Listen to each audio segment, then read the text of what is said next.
दिसंबर 1971 में भारत और पाकिस्तान के बीच तीसरी बार एक बहुत बड़ा युद्ध शुरू हो चुका था। 3 दिसंबर 1971 को जब पाकिस्तान ने इंडियन एयरफोर्स के 11 अलग अलग एयरफील्ड्स और रडार स्टेशन पर अटैक किया, तो इसके जवाब में भारत ने अगले ही दिन पाकिस्तान के अगेंस्ट वॉर डिक्लेयर कर दिया। जब पाकिस्तान को लगने लगा कि ईस्ट पाकिस्तान पर उनका कंट्रोल अब ज्यादा देर तक नहीं टिकने वाला, तब उन्होंने राजस्थान के वेस्टर्न बॉर्डर पर मौजूद लोंगेवाला पर अचानक हमला बोल दिया। उनका प्लान था कि हम राजस्थान के कुछ हिस्से पर कब्जा करके ईस्ट पाकिस्तान में हुए नुकसान की भरपाई कर लेंगे, लेकिन उनको बिल्कुल भी अंदाजा नहीं था कि इस रेगिस्तान में मेजर कुलदीप सिंह चांदपुरी और उनके जाबाज सैनिक पाकिस्तानी आर्मी को धूल चटाने के लिए खड़े थे। एक तरफ थे पाकिस्तान के 2 से 3 हजार सोल्जर प्लस दर्जनों टैंक्स और दूसरी तरफ सिर्फ हमारे 120 जवान। लेकिन हमारे वीर जवानों ने जो करके दिखाया उसने पाकिस्तान के प्लान की धज्जियां उड़ा दी। ये एक ऐसा निर्णायक बैटल था जिसके वजह से 1971 का वॉर का रुख पूरी तरह से बदल गया। दिसंबर 1971 से पहले पाकिस्तान 2 टुकड़े में बटा हुआ था। ईस्ट पाकिस्तान, जिसे आज हम बांग्लादेश कहते हैं, और वेस्ट पाकिस्तान। उस वक्त पाकिस्तान ईस्ट पाकिस्तान का आर्थिक शोषण करने में कोई भी कसर नहीं छोड़ रहा था, यहाँ तक कि वो अपनी उर्दू भाषा भी बंगाली मुस्लिम पर थोपना चाहता था। जब 1971 में ईस्ट पाकिस्तान की पार्टी आवामी लीग इलेक्शन जीत गई, तब वेस्ट पाकिस्तान की सरकार ने उसके नतीजों को मानने से इनकार कर दिया, जिसके वजह से ईस्ट पाकिस्तान में बहुत बड़ा विद्रोह शुरू हो गया।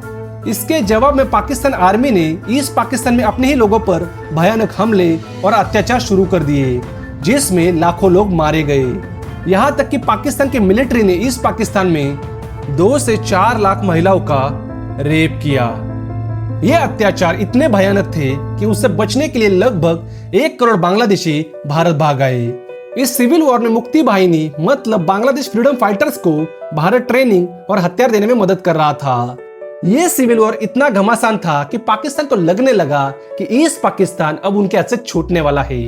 यहाँ पे पाकिस्तान ने अपनी गलती मानने के बजाय इसका जिम्मेदार भारत को ठहराने की कोशिश की और 3 दिसंबर 1971 को ऑपरेशन चंगेज खान लॉन्च किया।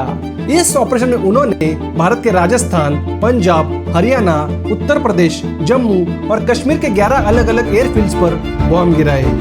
यहाँ पे भारत को पहले से ही अंदाजा था कि पाकिस्तान अपनी हरकतों से बाज नहीं आने वाला है, इसलिए हमारा देश पूरी तरह से तैयार था। तो भारत ने बिल्कुल भी देरी ना करके अगले ही दिन युद्ध का ऐलान कर दिया।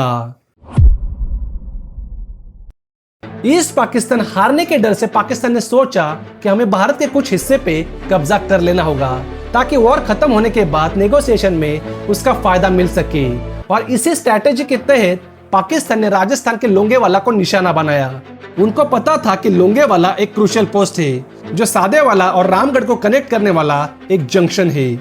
अगर लोंगेवाला पर कब्जा कर लिया तो रामगढ़ और जैसलमेर तक सीधा रास्ता खुल सकता है, जिससे ज्यादा से ज्यादा एरिया कब्जा करने में आसानी होगी। लेकिन ये ऐसा एरिया है जहाँ चारों तरफ रेगिस्तान है, जिसके वजह से यहाँ पे ज्यादा आबादी देखने को नहीं मिलती।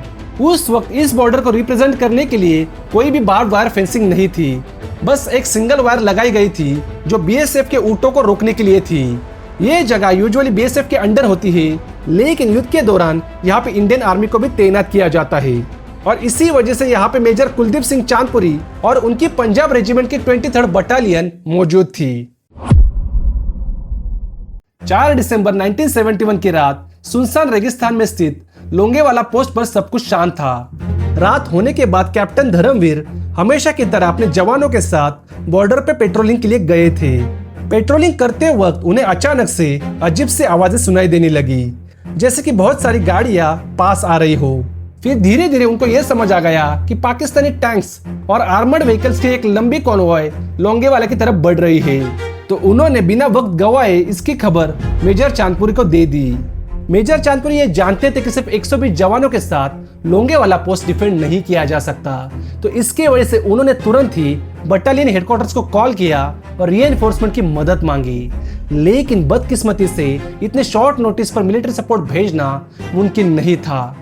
यहाँ तक कि जो हॉकर हंटर एयरक्राफ्ट जैसलमेर में तैनात थे, उनमें अंधेरे में लड़ाई करने की कैपेबिलिटी नहीं थी। ऐसे में बटालियन हेडक्वार्टर्स ने मेजर चांदपुरी के सामने 2 ऑप्शंस रखे, जिसमें पहला था लोंगेवाला पोस्ट छोड़कर रामगढ़ की तरफ पीछे हटना और दूसरा वहीं रुककर दुश्मन को जितनी देर हो सके रोके रखना। यहाँ पे मेजर चांदपुरी ने बिना झिझक के फैसला लिया कि हम यही लड़ेंगे, क्योंकि वो जानते थे कि अगर पाकिस्तान ने लोंगेवाला कैप्चर कर लिया तो उन्हें जैसलमेर तक आने से कोई नहीं रोक सकता। मेजर चांदपुरी सर ने अपने जवानों से भी कहा कि अगर किसी को वापस जाना है तो अभी जा सकता है, लेकिन एक भी जवान अपनी मातृभूमि का एक भी इंच पाकिस्तान के हवाले करने के लिए रेडी नहीं था। तो फिर सिर्फ 120 जवान अपने सर पे कफन बांध के 3000 तादाद वाली पाकिस्तानी बटालियन के सामने लड़ने के लिए खड़े हो गए।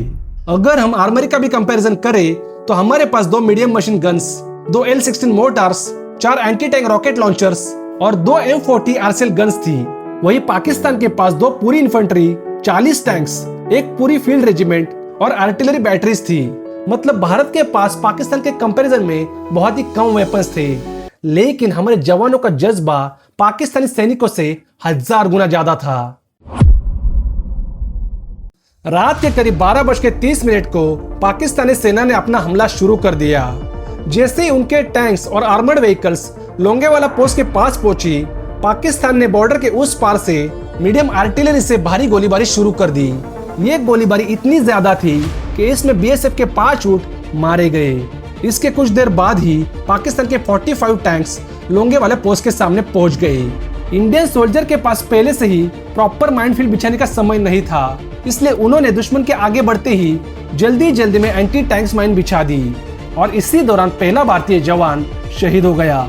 मेजर चांदपुरी सर ने सारे जवानों को कहा कि जब तक पाकिस्तानी टैंक्स 15 से 30 मीटर की दूरी तक ना आए तब तक कोई भी फायरिंग नहीं करेगा। और जैसे ही दुश्मन रेंज में आया, हमारे रिकॉइललेस गन्स और मशीन गन्स गरजने लगी। भारतीय सेना ऊंचाई पे होने के कारण हमें उसका एडवांटेज मिलने लगा और ऊपर से हमारे राजस्थान की मिट्टी ने हमारा साथ देकर उनके टैंक्स रेत में फंसाकर स्लो कर दिए, जिसके वजह से रिकॉइललेस गन के मदद से भारत ने पहले हमले में पाकिस्तान के 2 टैंक्स तबाह कर दिए। इसी बीच हर तरफ पाकिस्तानी टैंक्स रेगिस्तान के नरम रेत में फंसने लगे। अंधेरा और धुएं के बीच पाकिस्तानी सेना बुरी तरह से कंफ्यूज हो गई और इन सब में हमारा हमला इतना तेज था कि उनको लगने लगा कि उनके सामने 120 सोल्जर नहीं बल्कि 600 से ज्यादा इंडियन सोल्जर्स गरज रहे हैं। शुरुआती हमले में भारतीय जवानों ने पाकिस्तान के 12 टैंक्स को तबाह कर दिया। इसी दौरान पाकिस्तानी इन्फेंट्री को पोस्ट के आसपास लगी कांटेदार तार नजर आई, जो एक्चुअल में ऊंटों को रोकने के लिए लगाई गई थी, लेकिन उन्हें लगा कि ये किसी बड़े माइनफील्ड का हिस्सा है। इसी गलतफहमी ने उनके अटैक की रफ्तार तुरंत रोक दी। इसी बीच पाकिस्तानी टैंक्स पर लगे एक्स्ट्रा फ्यूल ड्रम्स हिट होने लगे, जिससे जोरदार आग भड़क उठी। इस जलते हुए टैंक्स की रोशनी में भारतीय जवानों को दुश्मन साफ नजर आने लगा। साथ ही घना धुआं छा गया, जिसमें पाकिस्तानी सोल्जर्स और भी ज्यादा कंफ्यूज हो गए। बाद में पाकिस्तान ने सैपर्स बुला के माइनफील्ड क्लियर करने की कोशिश की, लेकिन उन्हें लगभग 2 घंटे बाद पता चला कि वहां पे कोई माइनफील्ड है ही नहीं।